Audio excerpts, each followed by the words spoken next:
لڑکے کی شادی ہو رہی ہے، بنارس میں بھی ایک شادی میں میں نے شادی اٹینڈ کی، جس ہال کے اندر شادی تھی، جس میرج لان کے اندر شادی تھی، لوگوں نے بتایا کہ 8 لاکھ روپے کا لون تھا۔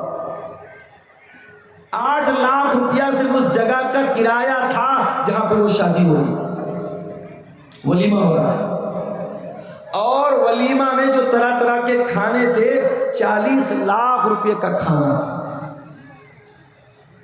امت کے کتنے غریب آج بھوک سے مر رہے ہیں، کتنے لوگوں کے پاس ڈھنگ کا مکان نہیں ہے، سر چھپانے کو چھت نہیں ہے، کتنی غریب بچیاں ہیں، ان کے ماں باپ کے پاس اپنی بچی کی شادی کا انتظام نہیں ہے، اور 40 لاکھ روپے کا کھانا، اور وہ کھانا بھی آدمی 30% کھاتا ہے، 70% ڈسٹ بن میں پھینکا جاتا ہے وہ کھانا۔ میرے پیارے ساتھیوں، یاد رکھو، ثم لتسألن یومئذ عن النعیم، اللہ نے اگر کوئی نعمت دی ہے آپ کو تو اس نعمت کا حساب ہمیں قیامت میں دینا پڑے گا۔ ہم اور آپ یہ تصور کریں اور سوچیں کہ اللہ نے ٹھیک ہے ہم کو دولت سے نوازا ہے، پیسہ ہے ہمارے پاس، مگر ایک دن کی شان و شوکت کے لیے پانی کی طرح پیسہ بہانا، اور جہاں دولت کی ضرورت ہے، جہاں سرمایہ کی ضرورت ہے، جہاں پیسے کی ضرورت ہے، وہاں اپنے دل کو چھوٹا کر لینا میرے بھائیوں کی اچھی بات نہیں ہے۔ نبی نے ہمیں یہ سبق دیا کہ دنیا سے نہیں، آخرت سے دل لگاؤ اور آخرت کی طرف۔ اب آئیے تقریر کے دوسرے پوائنٹ کی طرف، اللہ کے نبی کو کیا ناپسند تھا، جلدی جلدی 2-4 چیزیں دیکھ لیتے ہیں۔ اللہ کے نبی فرماتے ہیں ان ابغضکم الی وابعدکم منی مجلسا یوم القیامت اسوؤکم اخلاقا۔ غور سے سنیے گا، اللہ کے نبی فرما رہے ہیں کہ سب سے زیادہ میں کسی سے نفرت کرتا ہوں، اور سب سے زیادہ قیامت کے دن اگر کوئی مجھ سے دور رہے گا تو وہ انسان رہے گا جس کے اخلاق برے ہوں۔ اپنے اہل حدیث بھائیوں کو یہ پیغام دینا چاہتا ہوں، عقیدے میں 1 نمبر ہو، منہج میں 1 نمبر ہو، سنتوں پر عمل کے معاملے میں 1 نمبر ہو، اخلاق میں بھی 1 نمبر بن جاؤ۔ آج ہم اخلاق میں بہت پیچھے، جب کوئی ہم سے ملتا ہے ہمارا عقیدہ بعد میں دیکھتا ہے، ہمارا منہج بعد میں دیکھتا ہے، ہماری نماز کا طریقہ بعد میں دیکھتا ہے، ہماری وچار دھارا کو بعد میں دیکھتا ہے، ہمارے نظریات کو بعد میں دیکھتا ہے، پہلے وہ ہمارے اخلاق کو دیکھتا ہے، ہمارے کیریکٹر کو دیکھتا ہے، ہماری بول چال کو دیکھتا ہے، ہمارے طور طریقوں کو دیکھتا ہے۔ اس لیے پہلے اپنے کیریکٹر اور اخلاق کو اچھا بناؤ۔ اللہ کے نبی کہہ رہے ہیں اس کا اخلاق برا ہوگا، قیامت کے لیے وہ سب سے زیادہ مجھ سے دور رہے۔ نمازی بن گئے آپ، ماشاءاللہ چہرے پر شرعی داڑھی آ گئی، ماتھے پر سجدے کا نشان آ گیا، مگر زبان پر گالی ہے، بدتمیزی ہے، دھوکہ دھڑی ہے، بڑی داڑھی ہونے کے باوجود اور ماتھے پر سجدے کا نشان ہونے کے باوجود اگر آپ کا اخلاق گڑبڑ ہے تو قیامت کے دن میرے پیارے ساتھیوں ہمیں اور آپ کو پچھتانا پڑ جائے گا۔ اللہ کے نبی فرماتے ہیں ما من شیء فی المیزان اثقل من حسن الخلق، اللہ کے میزان عمل پر، اللہ کے ترازو پر اگر سب سے بھاری اور سب سے وزندار اگر کوئی چیز ہوگی تو وہ انسان کے بہترین اخلاق ہوں گے۔ اپنے اخلاق کو بہتر بنا لو، انشاءاللہ قیامت کے دن آپ کی نیکیوں کا پلڑا بھاری ہو جائے گا اور اللہ کے میزان عمل پر آپ کامیاب۔ نبی کو ایک اور چیز بہت زیادہ ناپسند تھی، اور وہ چیز تھی یکرہ التفحش۔ اللہ کے نبی بے حیائی کی باتوں کو ناپسند کرتے تھے۔ بے حیائی کی باتیں، گندی باتیں، اشلیل باتیں، نبی اپنی زبان سے کبھی گالی نہیں نکالتے تھے، کبھی گالی کے جواب میں بھی آپ نے گالی نہیں دی، کبھی کوئی پرائیویٹ ٹائپ کی بات آئی، کبھی میاں بیوی کے بیچ کے رشتے کی بات آئی تو نبی نے وہاں پر بھی بہت ہی ہلکے الفاظ استعمال کیے، اپنی زبان کو آپ نے آلودہ نہیں ہونے دیا۔ اس نبی کی ہم امتی ہیں، ہم اور آپ بھی اپنے آپ کو اشلیلتا سے بچائیں، اپنے آپ کو بے حیائی سے بچائیں۔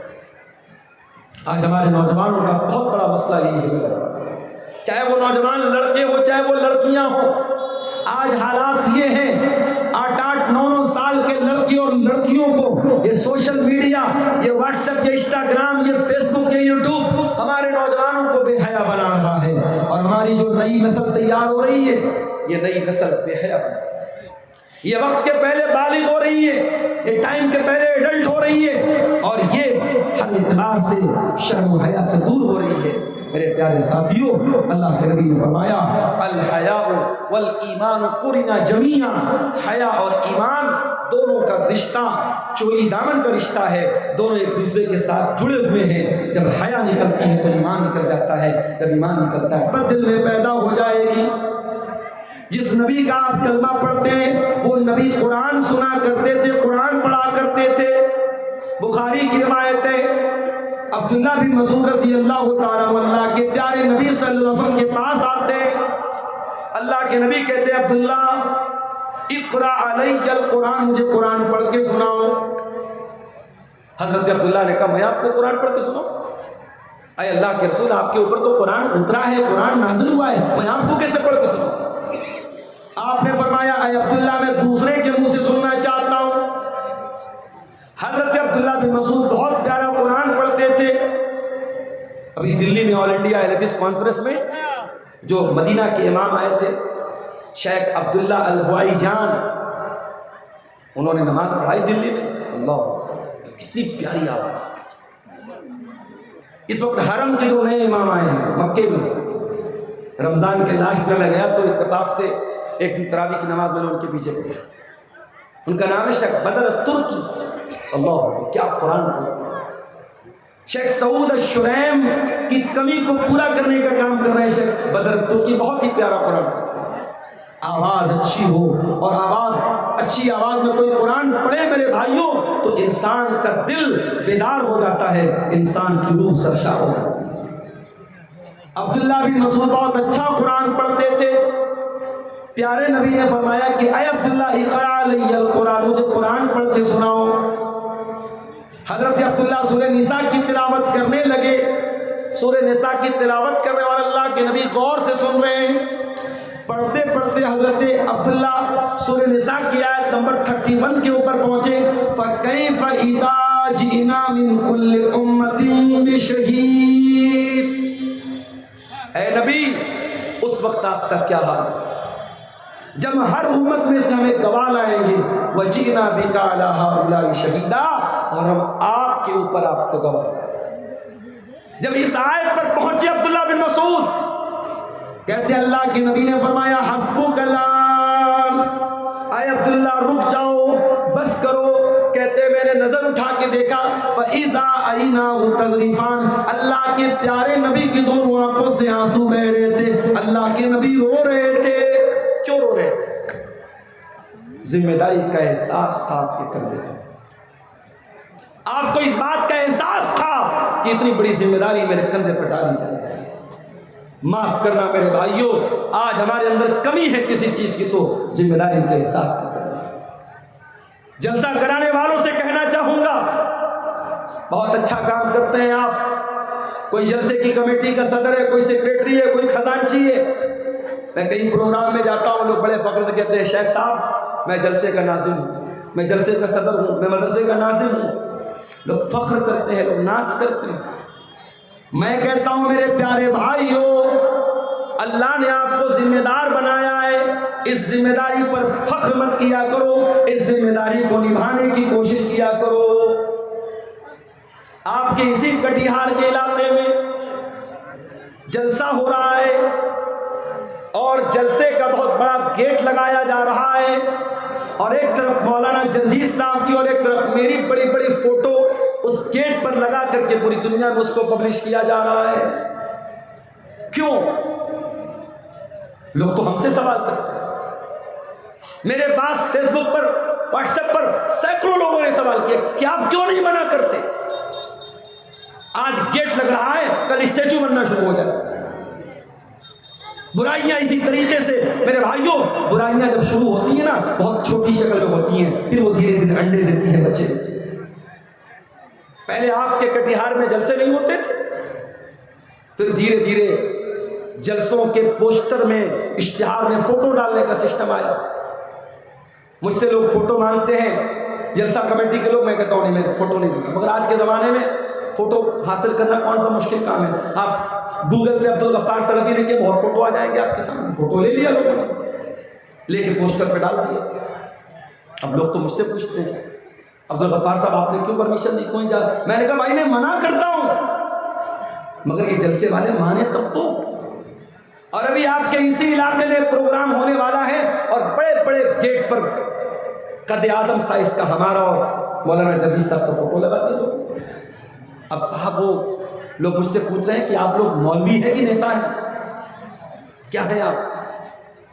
ذمہ داروں سے کہنا چاہوں گا، جلسے کی کمیٹی کے لوگوں سے کہنا چاہوں گا، آپ کوئی راجنیتک پروگرام نہیں کرتے ہیں، کوئی پولیٹیکل پروگرام نہیں ہے، آپ ایک ریلیجیس فنکشن، ایک دھارمک آیوجن، ایک مذہبی پروگرام کرتے ہیں، اور جب مذہبی پروگرام کرتے ہیں تو مذہب کے دائرے میں رہ کر کے کام کیجیے۔ میں ہر تقریر میں بول رہا ہوں سیمانچل کے جلسوں میں پائی جانے والی خرابیوں پر شاید میں دعویٰ تو نہیں کرتا ہوں، شاید جتنا میں نے بولا ہے شاید کسی دوسرے وقتہ نے کسی دوسرے مقرر نے بولا۔ یہ عورتوں کے جمگھٹ، یہ لڑکیوں کا سڑکوں پر لائن لگا کر کے ایک دوسرے کے سامنے کھڑا ہونا، یہ عورتوں کا لڑکیوں کا بیٹھ کر کے خریداری کرنا، یہ جوان لڑکیوں میں سے سمجھ کر کے پروگرام میں آنا، میں نے ہر بات کو لے کر کے ٹوکا ہے، منع کیا ہے، اعتراض کیا ہے، مگر وہ کہاوت ہے بھینس کے آگے بین بجاؤ بھینس کھڑی پگرائے، بھینس کی طرح ہم اور آپ ہو چکے ہیں۔ ذمہ دار ہو تو یہ ذمہ داری آپ کے گردن پر ایک بہت بڑی امانت ہے، اس امانت کے بارے میں سوچو میرے بھائی۔ جلسہ کرا رہے ہو، جلسے کے اندر کوئی ایسا کام نہ ہو کہ کل قیامت کے دن اللہ آپ سے پوچھے کہ تو جلسے کا صدر تھا، تو جلسے کا سیکریٹری تھا، تو کمیٹی میں تھا، تو نے یہ کام کیوں ہونے دیا؟ اور میں یہ بھی بتاؤں، مجھے معلوم ہے 500 لوگ 1000 لوگ جلسے میں آتے ہیں، اس میں زیادہ تر لوگ انٹرٹینمنٹ کرنے آتے ہیں، منورنجن کرنے آتے ہیں۔ کس کی تقریر کیسی تھی، منگلا وقتہ کیسا بولا، اردو وقتہ کیسا بولا، عبدالغفار صاحب کیسا بولے، فلاں صاحب کیسا بولے، بس وہ اسی مقصد کے لیے آتے ہیں۔ مگر میں یہ بھی جانتا ہوں ان ہزاروں لوگوں کی بھیڑ میں شاید اللہ میری تقریر کو سن کر کے کسی ایک بندے کو ہدایت دے دے۔ واللہ میں نہیں جانتا کہ اس میدان میں میں جو بھی محنت کر رہا ہوں یہ محنت اللہ کے قبول ہوگی کہ نہیں۔ کل رات میں اتر پردیش میں سدھارتھ نگر میں پروگرام تھا، نیپال بارڈر کے قریب، بنارس سے 300 کلومیٹر دور، وہاں میں دوپہر میں کلاس کرتا ہوں، بائی کار وہاں رات میں 10 بجے پہنچتا ہوں، رات میں 1 بجے وہاں سے تقریر کرنے کے بعد اسی کار سے بنارس واپس آتا ہوں، صبح 7:30 بجے گھر پہنچتا ہوں، پھر بیگ لیتا ہوں، مدرسے جاتا ہوں، مدرسے بچوں کو پڑھاتا ہوں، پھر مدرسے سے ڈائریکٹ آپ کے بہار کے نکل جاتا ہوں۔ مجھے پوری رات بستر نصیب نہیں ہوا۔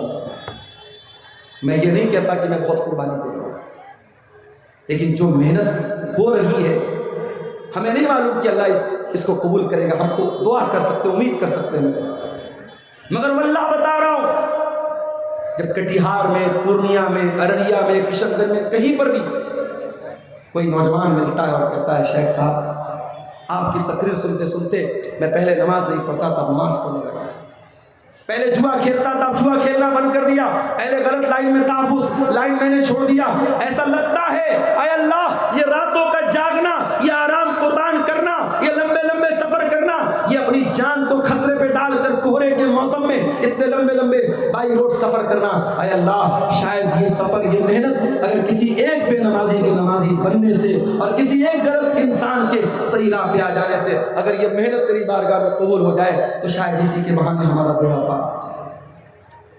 میرے پیارے بھائیوں، ذمہ داری بہت بڑی چیز ہے۔ اللہ کے پیارے نبی کے سامنے قرآن پڑھا گیا، آپ رونے لگے، کیوں؟ کیونکہ قیامت کے دن آپ کے سامنے وہ جو ذمہ داری ہوگی اس ذمہ داری کو یاد کر کے اللہ کے پیارے نبی رونے لگے اور آپ یہاں سے ہنس رہے۔ نبی سے محبت کرتے ہو تو نبی کی پسند کا خیال کرو۔ نبی کو قرآن پڑھنا بہت پسند تھا، نبی کو قرآن سننا بہت پسند تھا۔ اور آگے بڑھیے، اللہ کے پیارے نبی فرماتے ہیں حُبِّبَ إِلَيَّ مِن دُنْيَاكُمْ ثَلَاث، مجھے دنیا میں 3 چیزیں بہت پسند ہیں۔ النساء، عورتیں بہت پسند ہیں۔ اب آپ کہیں گے مولانا صاحب اس کا کیا مطلب ہوگا؟ اللہ کے نبی یہ کیوں کہہ رہے مجھے عورتیں بہت پسند ہیں؟ اس کا تو غلط مطلب بھی کوئی نکالنے والا نکال سکتا ہے؟ نہیں، نبی نے کہا کہ دنیا میں عورتیں پسند ہیں، اس کا مطلب پہلے سمجھ لیجیے کہ اللہ کے نبی کیا کہنا چاہتے ہیں۔ پہلے آپ اتہاس اٹھائیے اور اس زمانے کی جغرافیائی حالات آپ دیکھیے کہ اس وقت عرب کی دھرتی پر عورت کے ساتھ کیا سلوک ہوتا تھا۔ لڑکی پیدا ہوتی تھی، باپ اپنے ہاتھوں سے لے جا کر کے زمین میں گاڑ دیتا تھا۔ باپ مر جاتا تھا، سوتیلی ماں سے اس کا بیٹا شادی کر لیتا تھا۔ شوہر مرتا تھا، 1 سال تک عورت ایک کوٹری میں بند کر دی جاتی تھی اور 1 سال تک عدت مناتی تھی اور سوگ مناتی تھی اپنے شوہر۔ جانوروں کی طرح، گھوڑے اور گدھوں اور بیل کی طرح عورت بکتی تھی مارکیٹ میں۔ میرے پیارے ساتھیوں، اس سوسائٹی کے اندر اگر مہیلاؤں کو ان کا استھان کسی نے دیا ہے، مہیلاؤں کو اگر ان کا صحیح مقام دنیا کو کسی نے بتایا ہے تو وہ جناب محمد رسول اللہ صلی اللہ علیہ وسلم ہے۔ آپ نے عورت کا مقام بیان کیا، آپ نے کہا عورت اگر بیٹی ہے تو اس کا یہ مقام ہے، عورت اگر ماں ہے تو اس کا یہ مقام ہے، عورت اگر بہن ہے تو اس کا یہ مقام ہے۔ نبی نے عورت کی ہر حیثیت کو دنیا کے سامنے بیان کیا۔ اس لیے اللہ کے نبی کہہ رہے مجھے دنیا میں عورتوں کی محبت میرے دل میں ڈالی گئی ہے۔ عورت پر اتیاچار ہو، عورت پر ظلم ہو، عورت کو مارا جائے، عورت کو پیٹا جائے، یہ میرے نبی کو پسند ہے۔ دنیا میں بہت سارے بڑے بڑے لوگ آئے۔ گاندھی جی کا نام ہمارے دیش میں بہت بڑا نام ہے، گاندھی جی کو کہا جاتا ہے صاحب مہاتما گاندھی۔ بہت بڑے بڑے نام آئے۔ بڑے بڑے لوگوں کی ایک پہچان یہ ہوتی ہے کہ صاحب وہ برہمچاری ہوتے ہیں، عورت سے دور ہوتے ہیں، ان کی زندگی میں بیوی بچے نہیں ہوتے ہیں۔ ہمارے نبی نے ہم کو یہ نہیں سکھایا۔ ہمارے نبی نے شادی بھی کی، ہمارے نبی کے بچے بھی پیدا ہوئے۔ تو اللہ کے نبی کہہ رہے ہیں مجھے دنیا میں عورت بہت پسند ہے۔ النساء والطیب، اور دوسری چیز جو مجھے بہت زیادہ پسند ہے، خوشبو بہت پسند ہے۔ اللہ کے نبی کو خوشبو بہت پسند ہے، اور اسی لیے کوئی خوشبو اگر تحفے میں دے تو لے لینا چاہیے، خوشبو کا تحفہ لوٹانا نہیں چاہیے، خوشبو کا تحفہ ریجیکٹ نہیں کرنا چاہیے۔ کوئی تحفے میں خوشبو دے تو لے لینا چاہیے۔ اس کے بعد تیسری چیز کیا ہے؟ جو قرۃ عین الصلاۃ، نماز میری آنکھوں کی ٹھنڈک ہے، نماز میری آنکھوں کی ٹھنڈک ہے۔ اب ذرا سینے پر ہاتھ رکھو، دل پر ہاتھ رکھو اور بتاؤ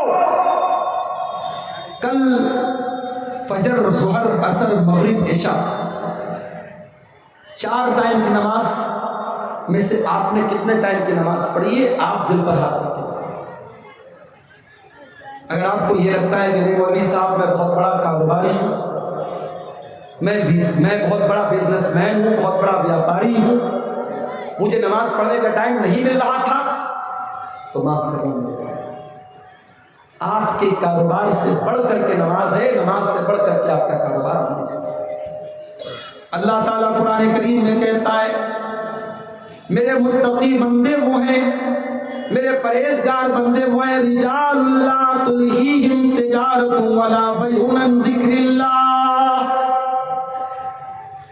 میرے متقی بندے وہ ہیں، ان کا کاروبار، ان کا لین دین ان کو نماز سے غافل نہیں کرتا ہے۔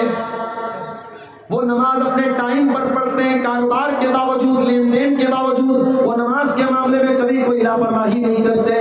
یخافون یوما تتقلب فیہ القلوب والابصار،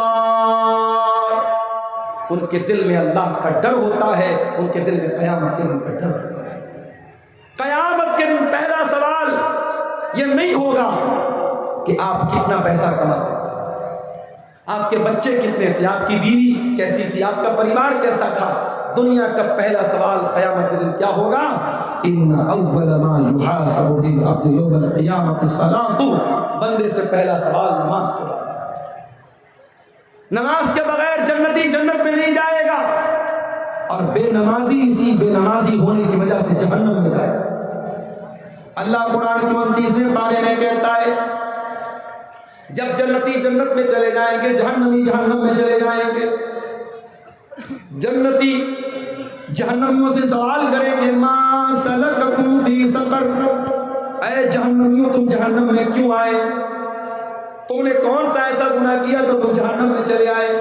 قالوا لم نک من المصلین، تو جہنمی جواب دیں گے ہم نماز نہیں پڑھتے تھے۔ میرے بھائیو، اگر نبی سے محبت کرتے ہو، نبی کو نماز سے بہت محبت تھی۔ نبی جب ٹینشن میں ہوتے تھے تو بلال سے کہتے تھے یا بلال ارحنا بالصلاۃ، اے بلال نماز کے ذریعے ہمارے دل کو سکون عطا کر۔ میرے نبی جب ٹینشن میں ہوتے تھے نماز میں کھڑے ہو جاتے تھے، مصلی پر کھڑے ہو جاتے تھے۔ نماز کے ذریعے بندہ اپنے رب سے سب سے زیادہ قریب ہے۔ میرے نوجوان بھائیوں جن کو جاب نہیں مل رہی ہے، جو گورنمنٹ جاب کے لیے ایگزام دے کر کے بیٹھے ہیں اور رزلٹ کے انتظار میں ہیں، جو IAS کی تیاری کر رہے ہیں، جو IPS کی تیاری کر رہے ہیں، جو UPSC کی تیاری کر رہے ہیں، جو BPSC کی تیاری کر رہے ہیں، جو نیٹ کے ایگزام کی تیاری کر رہے ہیں، دنیا کی کوئی بھی ٹینشن ہو، آؤ اللہ کی بارگاہ میں سجدہ تو کرو، اللہ کے آگے اپنا سر تو جھکاؤ، اپنے رب سے سجدے میں مانگ لو جو مانگنا ہے۔ اور خاص طور سے رات میں اگر ٹائم ملے تو تہجد کی نماز پڑھ لو میرے بھائیوں، اور تہجد کی نماز میں سجدے میں مانگ لو اللہ سے جو مانگنا ہے، انشاءاللہ آپ کی دعا قبول ہوگی۔ اقرب ما یکون العبد من ربہ وہو ساجد، بندہ اپنے رب سے سب سے زیادہ قریب اگر ہوتا ہے تو سجدے کی حالت میں۔ اور آگے بڑھیے، اللہ کے نبی کو ایک چیز اور بہت زیادہ پسند تھی، اور وہ چیز کیا تھی؟ شرم و حیا بہت زیادہ آپ کو پسند تھی۔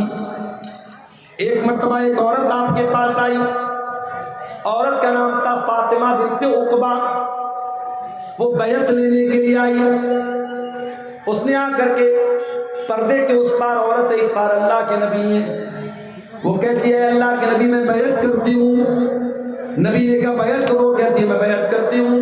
آپ نے کہا بیعت کرو، اللہ کے ساتھ شرک نہیں کرو گی؟ اس نے کہا اللہ کے ساتھ شرک نہیں کریں گے۔ آپ نے کہا چوری نہیں کرو گی؟ اس نے کہا چوری نہیں کریں گے۔ آپ نے کہا زنا نہیں کرو گی؟ جب اس لڑکی نے، اس عورت نے زنا کا نام سنا، حدیث کے الفاظ ہیں، مسند احمد کی روایت ہے، اس عورت نے اپنے ہاتھ کو اپنے سر پر رکھا۔ اس کو بہت حیرت ہوئی، عزت دار عورت، شریف عورت، اچھے خاندان کی عورت زنا کے بارے میں سوچ بھی نہیں سکتی ہے۔ اے اللہ کے نبی آپ مجھ سے بیعت لینا چاہتے ہیں، میں تو زنا کے بارے میں سوچ بھی نہیں سکتی۔ اللہ کے نبی کو اس عورت کا انداز بہت پسند آیا۔ آپ نے حضرت عائشہ سے کہا کہ دیکھو کتنی شریف عورت ہے، کتنی عزت دار عورت ہے۔ زنا کا نام آیا تو اس نے فوراً سر پر ہاتھ رکھ لیا۔ اس کے لیے یہ تصور کے باہر کی بات ہے، یہ سپوز بھی نہیں کر سکتی، یہ سوچ بھی نہیں سکتی کہ زنا کرے گی وہ عورت۔ اور آج حالات کیا ہیں؟ آج حالات یہ ہے کہ پہلے کے دور میں پورے گاؤں میں، پورے علاقے میں اگر کسی کے بارے میں یہ سن لیا جائے کہ وہ غلط کام کر رہا ہے یا وہ لڑکی غلط کام کر رہی ہے، پورا گاؤں تھوکتا تھا اس لڑکا لڑکی کے اوپر۔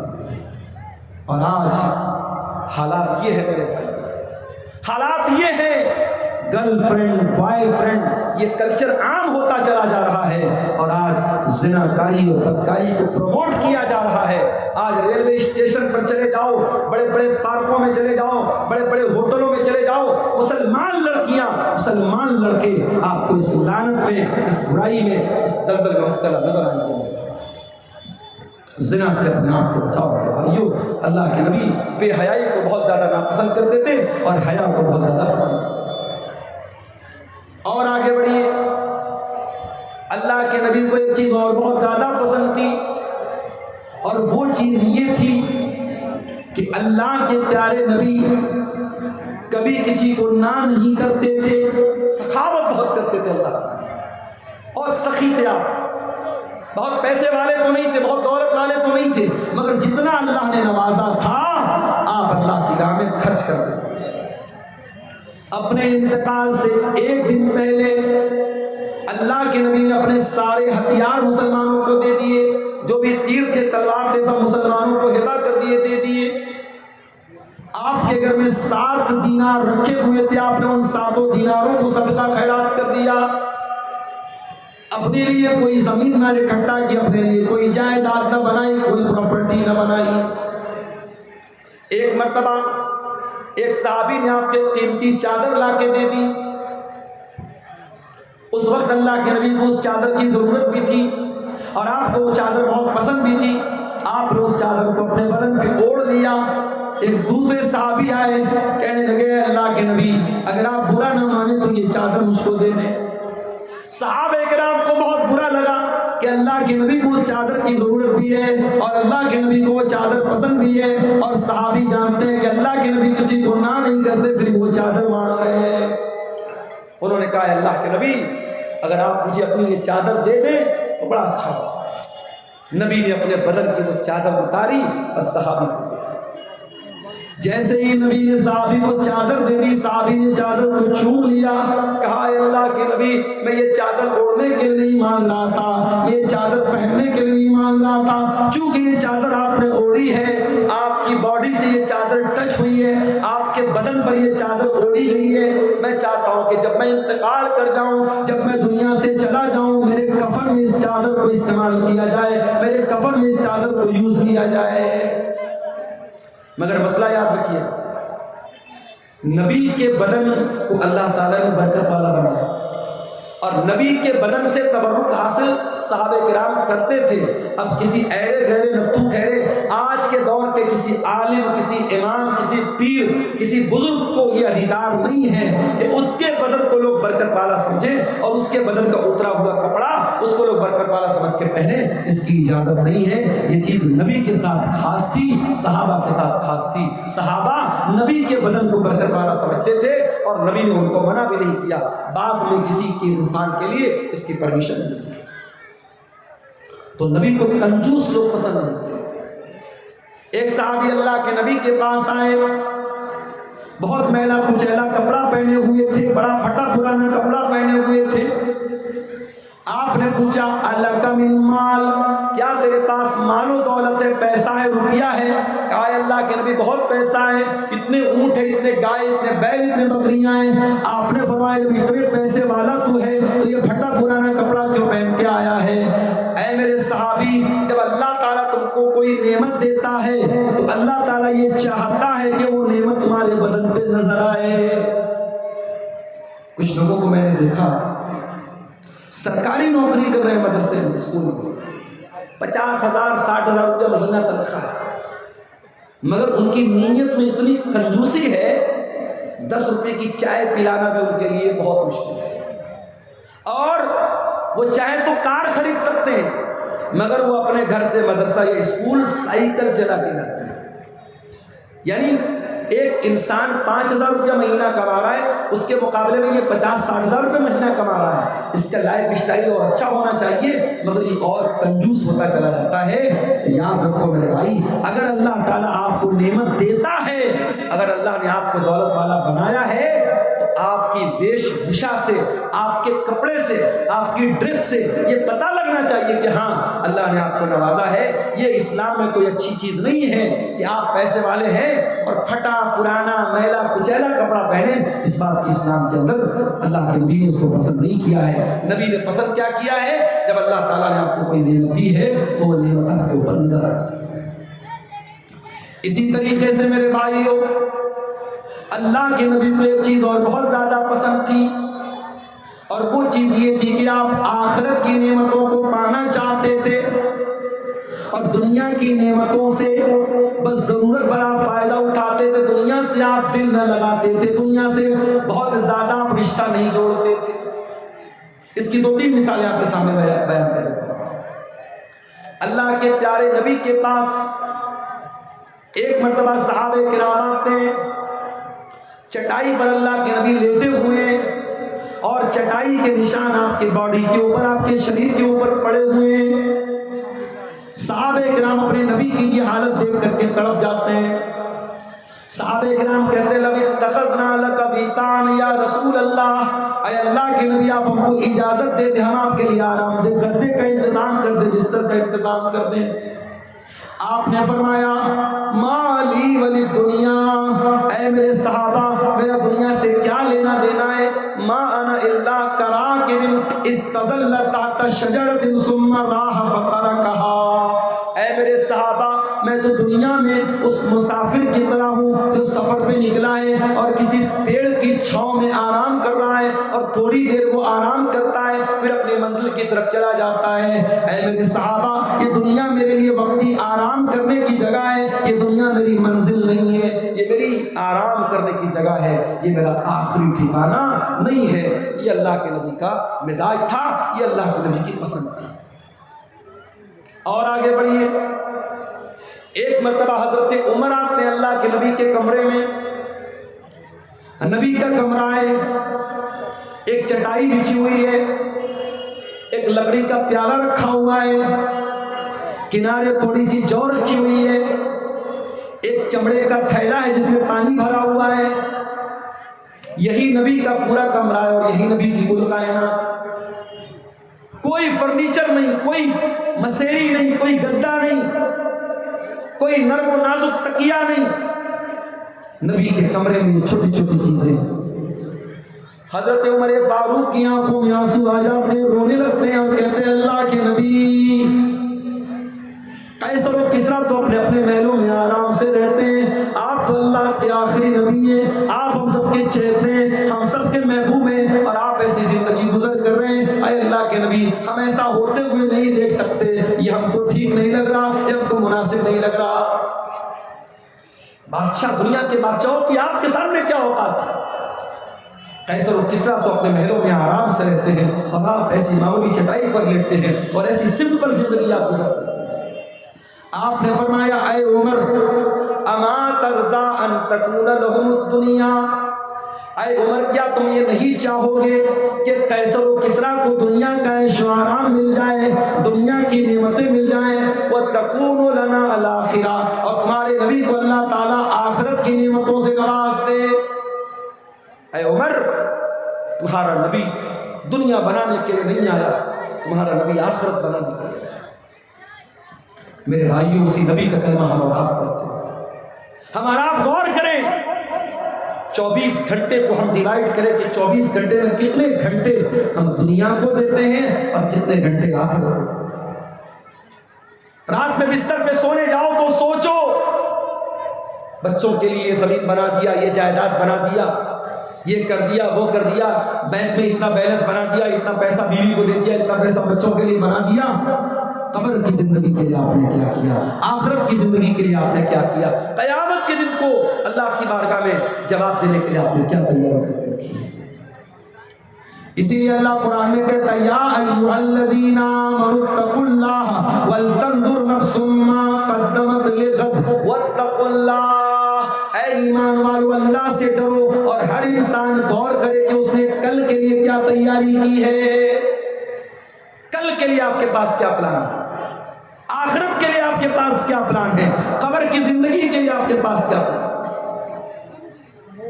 دنیا میں لوگوں کو خوش کرنے کے چکر میں ہم حرام کام بھی کرتے ہیں۔ لڑکی کی شادی ہو رہی ہے، لڑکے کی شادی ہو رہی ہے، بنارس میں بھی ایک شادی میں نے شادی اٹینڈ کی، جس ہال کے اندر شادی تھی، جس میرج لان کے اندر شادی تھی، لوگوں نے بتایا کہ 8 لاکھ روپے کا لون تھا۔ 8 لاکھ روپیہ صرف اس جگہ کا کرایہ تھا جہاں پہ وہ شادی ہو رہی تھی، ولیمہ ہو رہا تھا، اور ولیمہ میں جو طرح طرح کے کھانے تھے 40 لاکھ روپے کا کھانا تھا۔ امت کے کتنے غریب آج بھوک سے مر رہے ہیں، کتنے لوگوں کے پاس ڈھنگ کا مکان نہیں ہے، سر چھپانے کو چھت نہیں ہے، کتنی غریب بچیاں ہیں، ان کے ماں باپ کے پاس اپنی بچے کی شادی کا انتظام نہیں ہے، اور 40 لاکھ روپے کا کھانا، اور وہ کھانا بھی آدمی 30% کھاتا ہے، 70% ڈسٹ بن میں پھینکا جاتا ہے وہ کھانا۔ میرے پیارے ساتھیوں، یاد رکھو ثم لتسألن یومئذ عن النعیم، اللہ نے اگر کوئی نعمت دی ہے آپ کو تو اس نعمت کا حساب ہمیں قیامت میں دینا پڑے گا۔ ہم اور آپ یہ تصور کریں اور سوچیں کہ اللہ نے ٹھیک ہے ہم کو دولت سے نوازا ہے، پیسہ ہے ہمارے پاس، مگر صرف ایک دن کی شان و شوکت کے لیے پانی کی طرح پیسہ بہانا، اور جہاں دولت کی ضرورت ہے، جہاں سرمایہ کی ضرورت ہے، جہاں پیسے کی ضرورت ہے، وہاں اپنے دل کو چھوٹا کر لینا میرے بھائیوں یہ اچھی بات نہیں ہے۔ نبی نے ہمیں یہ سبق دیا کہ دنیا سے نہیں، آخرت سے دل لگاؤ اور آخرت کو دل لگاؤ۔ اب آئیے تقریر کے دوسرے پوائنٹ کی طرف، اللہ کے نبی کو کیا ناپسند تھا، جلدی جلدی دو چار چیزیں دیکھ لیتے ہیں۔ اللہ کے نبی فرماتے ہیں ان ابغضکم الی وابعدکم منی مجلسا یوم القیامت اسوأکم اخلاقا۔ غور سے سنیے گا، اللہ کے نبی فرما رہے ہیں کہ سب سے زیادہ میں کسی سے نفرت کرتا ہوں، اور سب سے زیادہ قیامت کے دن اگر کوئی مجھ سے دور رہے گا تو وہ انسان رہے گا جس کے اخلاق برے ہوں۔ اپنے اہل حدیث بھائیوں کو یہ پیغام دینا چاہتا ہوں، عقیدے میں ایک نمبر ہو، منہج میں ایک نمبر ہو، سنتوں پر عمل کے معاملے میں ایک نمبر ہو، اخلاق میں بھی ایک نمبر بن جاؤ۔ آج ہم اخلاق میں بہت پیچھے۔ جب کوئی ہم سے ملتا ہے ہمارا عقیدہ بعد میں دیکھتا ہے، ہمارا منہج بعد میں دیکھتا ہے، ہماری نماز کا طریقہ بعد میں دیکھتا ہے، ہماری وچار دھارا کو بعد میں دیکھتا ہے، ہمارے نظریات کو بعد میں دیکھتا ہے۔ پہلے وہ ہمارے اخلاق کو دیکھتا ہے، ہمارے کیریکٹر کو دیکھتا ہے، ہماری بول چال کو دیکھتا ہے، ہمارے طور طریقوں کو دیکھتا ہے۔ اس لیے پہلے اپنے کیریکٹر اور اخلاق کو اچھا بناؤ۔ اللہ کے نبی کہہ رہے ہیں جس کا اخلاق برا ہوگا قیامت کے لیے وہ سب سے زیادہ مجھ سے دور رہے گا۔ نمازی بن گئے آپ، ماشاءاللہ چہرے پر شرعی داڑھی آ گئی، ماتھے پر سجدے کا نشان آ گیا، مگر زبان پر گالی ہے، بدتمیزی ہے، دھوکہ دھڑی ہے۔ بڑی داڑھی ہونے کے باوجود اور ماتھے پر سجدے کا نشان ہونے کے باوجود اگر آپ کا اخلاق گڑبڑ ہے تو قیامت کے دن میرے پیارے ساتھیوں ہمیں اور آپ کو پچھتانا پڑ جائے گا۔ اللہ کے نبی فرماتے ہیں ما من شیء فی المیزان اثقل من حسن الخلق۔ اللہ کے میزان عمل پر، اللہ کے ترازو پر اگر سب سے بھاری اور سب سے وزندار اگر کوئی چیز ہوگی تو وہ انسان کے بہترین اخلاق ہوں گے۔ اپنے اخلاق کو بہتر بنا لو، انشاءاللہ قیامت کے دن آپ کی نیکیوں کا پلڑا بھاری ہو جائے گا اور اللہ کے میزان عمل پر آپ کامیاب۔ نبی کو ایک اور چیز بہت زیادہ ناپسند تھی، اور وہ چیز تھی یکرہ التفحش۔ اللہ کے نبی بے حیائی کی باتوں کو ناپسند کرتے تھے۔ بے حیائی کی باتیں، گندی باتیں، اشلیل باتیں، نبی اپنی زبان سے کبھی گالی نہیں نکالتے تھے۔ کبھی گالی کے جواب میں بھی آپ نے گالی نہیں دی۔ کبھی کوئی پرائیویٹ ٹائپ کی بات آئی، کبھی میاں بیوی کے بیچ کے رشتے کی بات آئی تو نبی نے وہاں پر بھی بہت ہی ہلکے الفاظ استعمال کیے، اپنی زبان کو آپ نے آلودہ نہیں ہونے دیا۔ اس نبی کی ہم امتی ہیں، ہم اور آپ بھی اپنے آپ کو اشلیلتا سے بچائیں، اپنے آپ کو بے حیائی سے بچائیں۔ آج ہمارے نوجوانوں کا بہت بڑا مسئلہ یہی ہے، چاہے وہ نوجوان لڑکے ہو چاہے وہ لڑکیاں ہوں۔ آج حالات یہ ہیں 8-8 9-9 سال کے لڑکی اور لڑکیوں کو یہ سوشل میڈیا، یہ واٹس ایپ، یہ انسٹاگرام، یہ فیس بک، یہ یوٹیوب ہمارے نوجوانوں کو بے حیا بنا رہا ہے، اور ہماری جو نئی نسل تیار ہو رہی ہے یہ نئی نسل بے حیا بنا رہی ہے۔ یہ وقت کے پہلے بالغ ہو رہی ہے، یہ ٹائم کے پہلے ایڈلٹ ہو رہی ہے، اور یہ ہر اطلاع سے شرم و حیا سے دور ہو رہی ہے۔ میرے پیارے ساتھیوں، اللہ کے نبی نے فرمایا الحیاء والایمان قرنا جمیعا۔ حیا اور ایمان دونوں کا رشتہ چولی دامن کا رشتہ ہے، دونوں ایک دوسرے کے ساتھ جڑے ہوئے ہیں۔ جب حیا نکلتی ہے تو ایمان نکل جاتا ہے، جب ایمان نکلتا ہے تو حیا نکل جاتی ہے۔ اس لیے میرے پیارے ساتھیوں ہم حیا والے بنے، ہم شرم والے بنے۔ ایک آخری بات بیان کر کے بات ختم کرتا ہوں۔ اللہ کے پیارے نبی کو ایک چیز اور بہت زیادہ پسند تھی، اور وہ یہ چیز یہ تھی کہ آپ کے اوپر کثرت سے درود پڑھا جائے۔ اللہ کے نبی کے اوپر درود پڑھا جائے۔ فرشتہ آتا ہے اور کہتا ہے کہ اے اللہ کے نبی، کیا آپ اس بات کو پسند کریں گے کہ کوئی آپ کے اوپر درود پڑھے اور اللہ تعالیٰ درود پڑھنے والے کے اوپر 10 رحمتیں نازل کرے؟ اللہ کے نبی نے کہا کہ ہاں میں یہ بات پسند کرتا ہوں۔ نبی کو یہ بات پسند ہے کہ نبی کا امتی نبی پر درود پڑھے۔ میرے پیارے ساتھیوں، ہم اور آپ اپنے نبی پر کثرت سے درود پڑھیں۔ ہمارے ایک وہ بھائی ہیں جو بدعتی ہیں، جو بدعت کے کام کرتے ہیں، ان کے یہاں گڑبڑی یہ آئی کہ انہوں نے درود کے الٹے سیدھے طریقے نکالے، درود کے الٹے سیدھے الفاظ نکالے، اپنے منمانے طریقے انہوں نے درود کے نکالے، اور ہمارے یہاں گڑبڑی یہ آئی کہ ہمیں جو درود جتنا پڑھنا چاہیے اتنا درود ہم نہیں پڑھتے۔ کم سے کم ہمارے پیارے نبی صلی اللہ علیہ وسلم کا نام آئے تو کم سے کم صلی اللہ علیہ وسلم ضرور پڑھیے، اور جب جمعہ کا دن آئے تو کثرت سے میرے پیارے ساتھیوں آپ اللہ کے نبی کے اوپر درود پڑھیے۔ نبی کو اپنے اوپر درود پڑھنے والا بہت پسند تھا، اور اللہ کے نبی نے فرمایا کہ پانچوں ٹائم کی جب اذان ہوتی ہے، اگر کوئی انسان اذان کا جواب دیتا ہے اور اذان کے بعد دعا پڑھتا ہے، اللہم رب هذه الدعوة التامة والصلاة القائمة آت محمدا الوسیلة والفضیلہ وابعثه مقاما محمودا الذی وعدته، اگر یہ دعا پڑھتا ہے اور اللہ کے نبی صلی اللہ علیہ وسلم کے اوپر درود پڑھتا ہے، اللہ کے نبی کہتے ہیں حلت له شفاعتی، قیامت کے دن اس انسان کو میری شفاعت نصیب ہوگی، میں اس انسان کی شفاعت کروں گا۔ میرے پیارے ساتھیوں، نبی کی پسند اور ناپسند کے اس موضوع پر یہ چند باتیں میں نے آپ کے سامنے رکھی ہیں، اور جاتے جاتے میں یہی آپ سے گزارش کروں گا کہ آپ نبی سے محبت کرتے ہیں تو نبی کی پسند اور ناپسند کا خیال کریں، اور نبی کو یہ مدرسے بھی بہت پسند تھے، یہ دینی تعلیم بھی بہت پسند تھی۔ آپ اس پروگرام میں آئے ہیں، اس ادارے کو، اس مدرسے کو، جس کے لیے یہ پروگرام منعقد ہوا ہے، اپنا قیمتی تعاون اور چندہ ضرور دیتے ہوئے جائیں۔